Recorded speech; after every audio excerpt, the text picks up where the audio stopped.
अरे वा, खूप छान चटणी झाली आहे. नमस्कार मॅडम, कुठून आलाय? हा, मी फुलेवाड्यातून आले. नाव कसं तुमचं? रजनी अमृत काटे.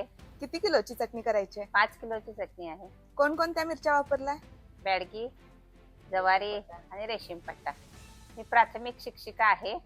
पाडळी खुर्द जिल्हा परिषद या शाळेत आहे. मी आता इथे चटणी करायला आलेली आहे. तुम्हाला इथली करण्याची पद्धत कशी वाटली? तुमचा त्रास कमी झालाय का? हो, खूप कमी झाला. कारण घरी सगळं लसूण वगैरे सोलायला वेळ जातो, कोथिंबीर नीट करायला वेळ जातो, परत पुन्हा सगळ्या गोष्टी एकत्र करायला इथे मार्गदर्शन छान मिळतं. लसूण वगैरे सोलून मिळतो.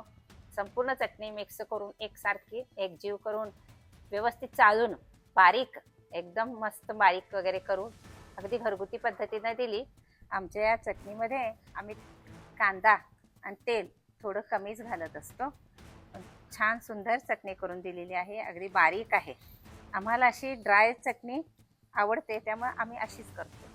इथे आपल्या पद्धतीनुसार जशी पाहिजे तशी चटणी बनवून देतात.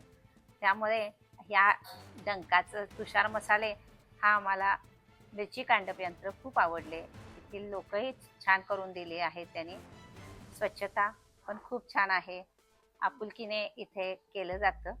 त्यामुळे आम्ही पुन्हा इथेच येणार आहोत आणि तुम्ही सर्वांनी इथेच येऊन चटणी करा.